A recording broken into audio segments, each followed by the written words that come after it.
Welcome back to the deep dive. Today, we're really getting into the weeds, you could say. Literally, perhaps. Exactly. We're looking past the surface, past the individual animals and plants, to see the hidden connections, the network that holds it all together. We've got a great set of sources here that help map out this incredible web of life. So let's just pause for a moment here. I want you to really think about this. Have you ever considered how every single bite of food, Oh. whether it's you eating lunch or a bird eating a worm, how that simple act connects you or that bird to this huge, almost invisible network out there? It's not just A eats B. It's much, much more tangled than that. Right. And that tangle, that complexity is what we're diving into today. Yeah, our mission here is to take these sources and understand how energy really moves through an ecosystem. We're moving beyond that simple straight line we often learn first. Yes, the food chain. Exactly. We want to get into the web, the overlapping connections that actually give nature its strength, its stability, but also maybe its fragility. Okay, so let's draw that line clearly.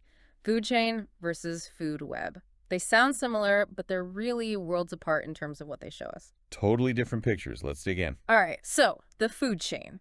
This is the classic textbook example, right? It's one single path. Energy flows in a straight line. Our sources give us the perfect simple example. Sun fuels the grass. The producer. Then a rabbit eats the grass. Primary consumer. Yep. And then a fox eats the rabbit. Secondary consumer, maybe apex in this tiny chain. Simple, clean, Yeah. easy to follow. You see the energy move step by step. But that's the issue, isn't it? It's simplicity. Real life just isn't that neat. Not even close. I mean, it helps define the basic roles, producer, consumer, but it completely misses the bigger picture of how energy actually flows around. That's where the food web comes in. So the web is? The web is basically all the food chains in an ecosystem layered on top of each other. All the overlaps, all the connections. It shows who really eats whom and how they compete. It shows interdependence. And this complexity isn't just for show. It's crucial for understanding how ecosystems actually work, especially when you think about energy. Absolutely crucial. And our sources bring up a really key point here. The 10% rule. Have you come across that? Vaguely. Remind me. Okay, so when that rabbit eats the grass, it only gets about 10% of the energy the grass stored. Only 10%. Wait, seriously? Only 10%? Where does the other 90% go? Lost. Mostly as heat, just through the process of living, moving, breathing, metabolism. Wow. Okay, 90% lost at each step. That's hugely inefficient. It is. And that inefficiency is actually a major reason why food webs have to be complex.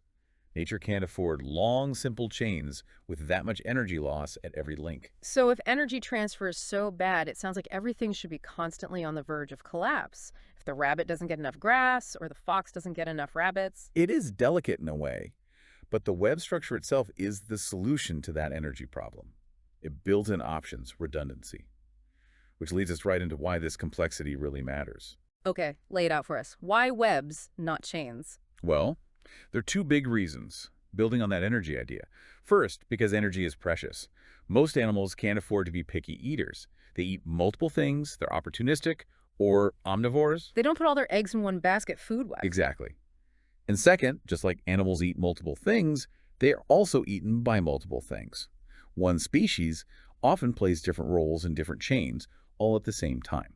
Let's go back to our rabbit. Poor guy. In the simple chain, he just had the fox to worry about. Right.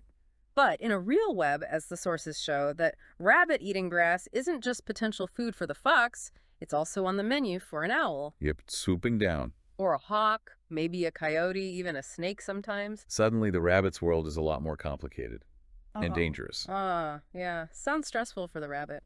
But that danger, that network of predators, is actually what creates stability, isn't it?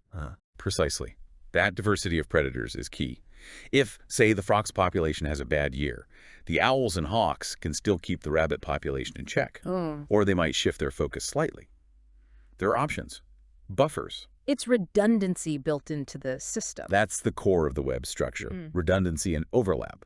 Looking at the examples in our sources makes it really clear.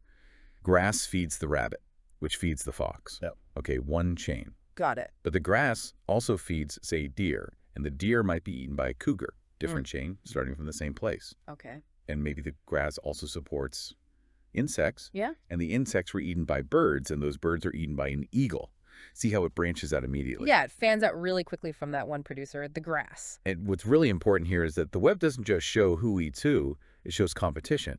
The rabbit and the deer are both competing for that grass. Ah, right. And the fox and the hawk might compete for the rabbit. Exactly. Those interactions, the eating, the competing, the avoiding, that's what makes a real ecosystem tick. It's dynamic. Okay, so the web is robust because it has backup plans, multiple connections, competition, keeping things in balance. But you mentioned fragility earlier. It's not totally foolproof, is it?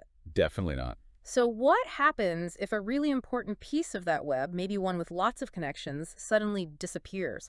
Like, what if the rabbit population crashed completely? How resilient is the web then? That's the critical question. Yeah. And when a key piece is removed, the effects can ripple outwards in really dramatic ways. We need a couple of key ideas here from our sources to understand this. Okay, what are? First is the idea of a keystone species. Keystone, like in an archway. Exactly like that. You know the wedge-shaped stone at the very top of the stone arch? Pull that out and the whole arch collapses, right? Right. A keystone species is kind of like that for an ecosystem. It's a species whose impact on the whole system is way bigger than you'd expect, just based on how many of them there are. They hold things together, remove them. And the arch collapses. The ecosystem changes drastically. Correct. And the result of removing that keystone, the visible domino effect, that's called a trophic cascade. Trophic meaning feeding. Cascade like a waterfall. Yep. It's when removing one species, often a top predator, starts a chain reaction that tumbles down through the different feeding levels. It can change things you wouldn't even think were connected, like the shape of rivers or the types of plants that grow. Wow. Do we have an example of that? Beyond just the rabbit and fox. We have a fantastic real-world example right in our sources, the reintroduction of wolves to Yellowstone National Park. Oh, I've heard about this. This is amazing. So wolves were gone from Yellowstone for decades, right? They were the missing keystone. That's right. They were hunted out completely by the 1920s. And what happened when the top predator was gone? Well, I guess the elk population must have exploded. Exactly. Elk numbers went way up. But it wasn't just more elk, it was how they behaved. With no wolves to worry about, they hung out near rivers and streams, eating everything in sight. Especially young trees, like aspen and willow. Precisely. They grazed those down to nothing, which meant less food and building material for beavers. So the beaver population declined because the elk ate their trees. Okay, that's one step down the cascade. But it goes further. Because the elk weren't being hunted, they didn't need to move around as much. They stayed put, overgrazing certain areas. Then, in the 1990s, they brought the wolves back. And the wolves started hunting the elk. They did, which reduced the elk numbers. But maybe even more importantly, they changed the elk's behavior. Suddenly, the elk were scared again. The ecology of fear. Right. They started avoiding places where they were vulnerable, like those open river valleys and canyons. They kept moving. And because the elk weren't constantly eating the young trees by the rivers? The willow and aspen started growing tall again. And guess who came back when the trees were covered? The beavers. The beavers returned. They built dams again. Those dams created ponds and changed the river flow, making new habitats for fish, amphibians, insects, birds. It actually changed the physical landscape. Yeah. All starting with bringing back one predator. That's incredible. That's a trophic cascade. It shows the connections aren't just about eating. They're about fear, behavior, physical changes. Analyzing the web helps us see who those really influential players, those keystones, might be. So ecosystems are constantly shifting, adjusting. They're dynamic, but also potentially fragile if key parts are lost. Absolutely. It's a delicate balance. Okay, so putting this all together, if you're looking at a food web diagram now, you can start identifying the key players based on their roles in energy flow.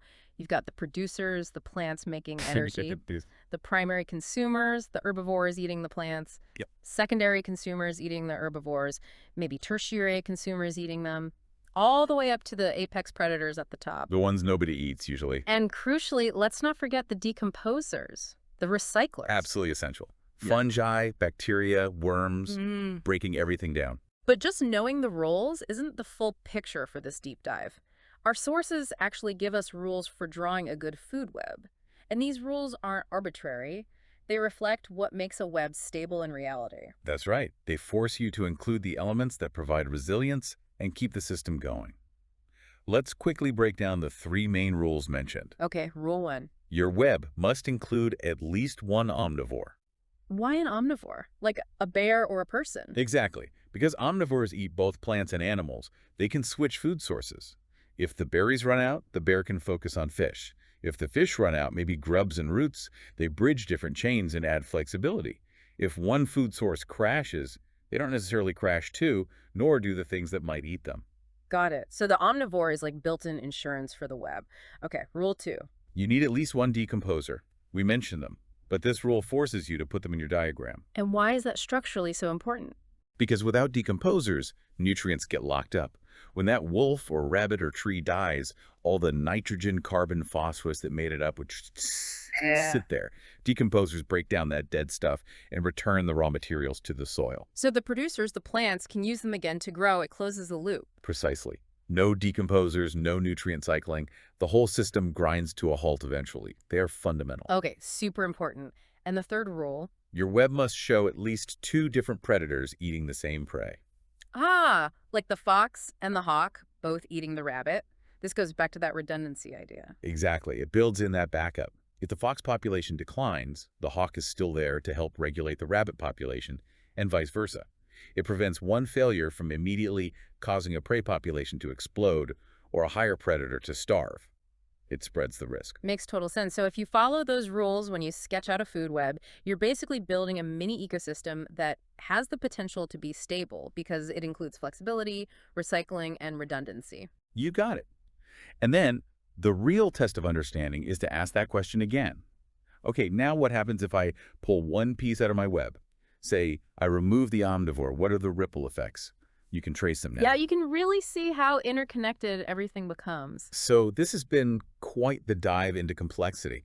We've seen how food webs map out energy flow, why that 10% rule makes complex webs necessary, and how removing just one piece, especially a keystone species, can send shockwaves through the entire system, like with Yellowstone wolves.